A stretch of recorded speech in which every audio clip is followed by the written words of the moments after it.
Hello guys. Welcome to my channel. Okay. Ang ating discussion is about sa aking application papunta dito sa Hungary last 2022. Question. Ano?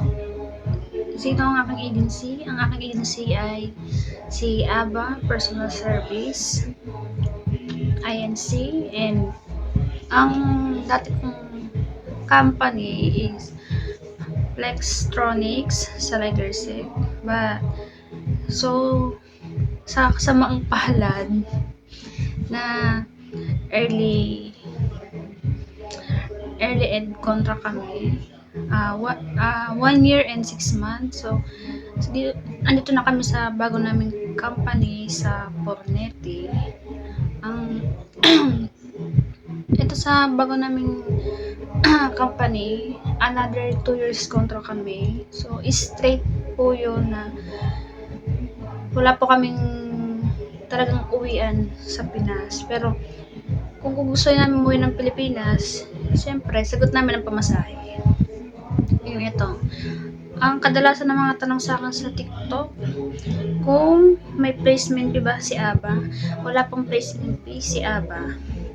And, magkano nga ba ang aking nagastos sa aking pag-apply last 2022? Ang aking nagastos lang po ay ang aking 1 month na allowance na syempre, pagpunta mo dito, syempre wala tayong kakilala, kailangan may allowance ka. Ang budget ko lang po na hawak ko is 20,000. And yung sa medical namin, refundable naman siya. So, nung paglapag na lapag talaga, I mean, nung pagpunta namin sa agency, binigay naman sa amin kaagad yung sa referral ng aming medical. And at ang mga tanong pa dito sa TikTok, ilang months daw ang process. Sa process po kasi namin noon, inabot kami ng 3 months and a half, I think.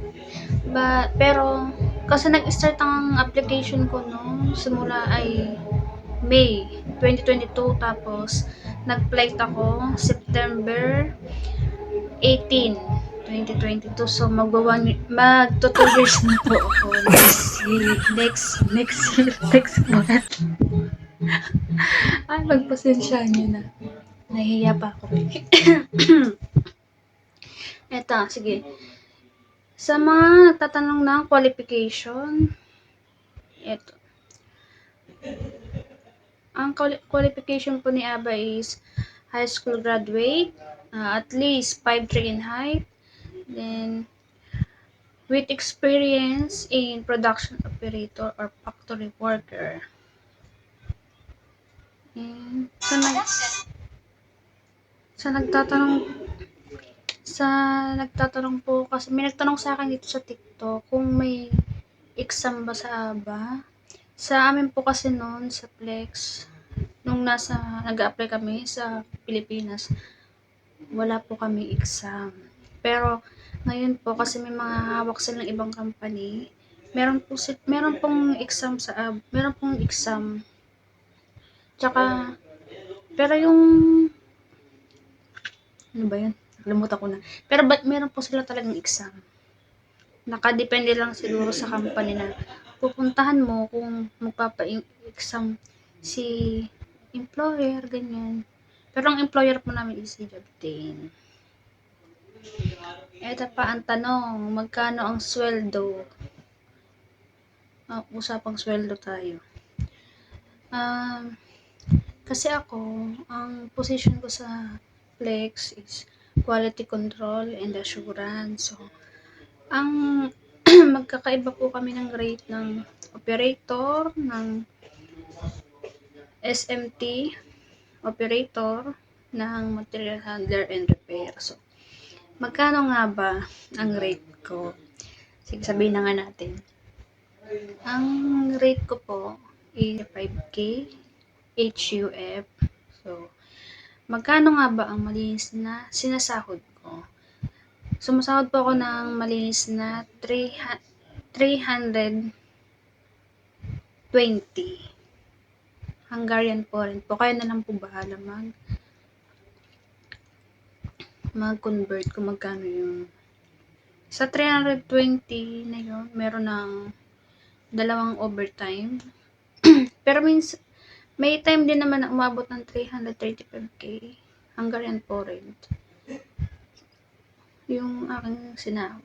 And ito naman, ang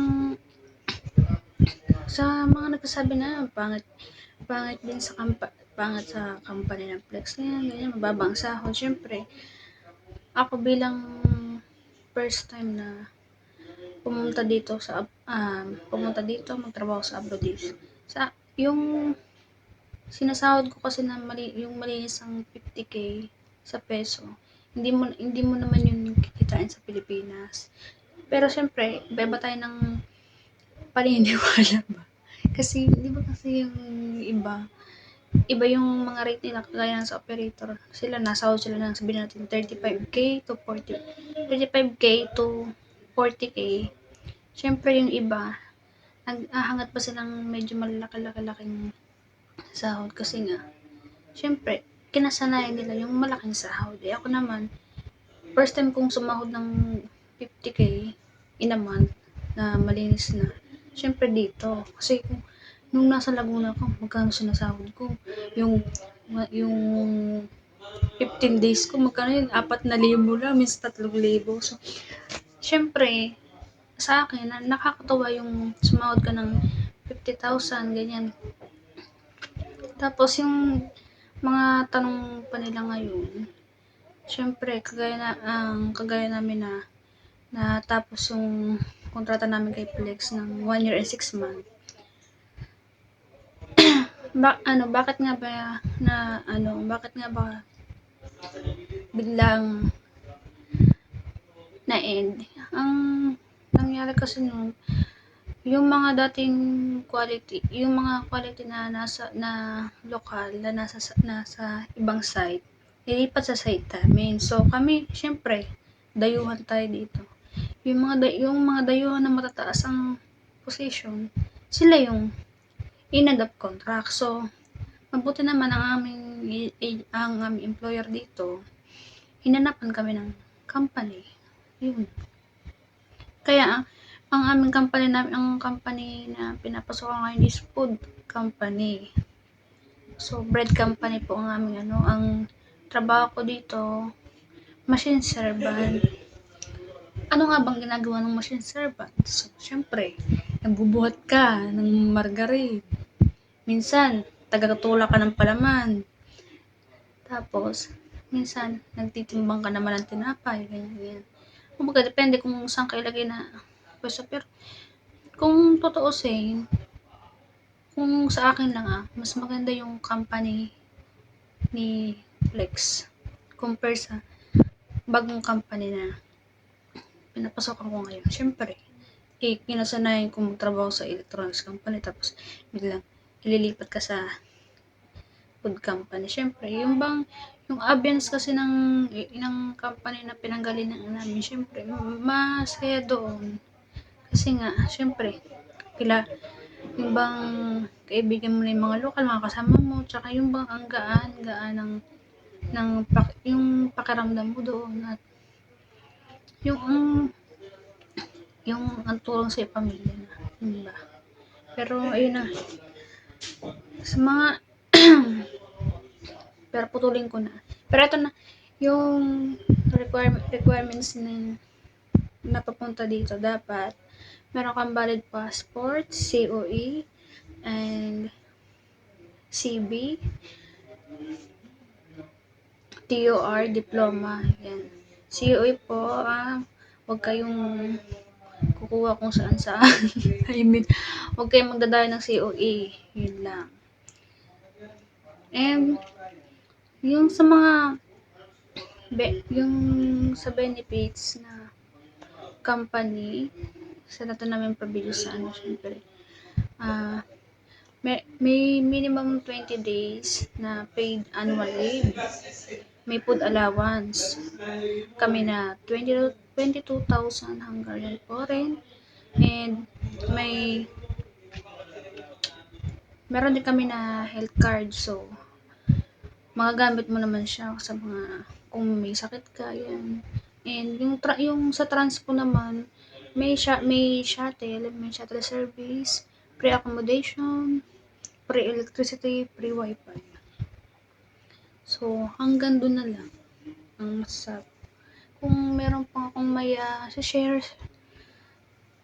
i-video ko na lang ulit.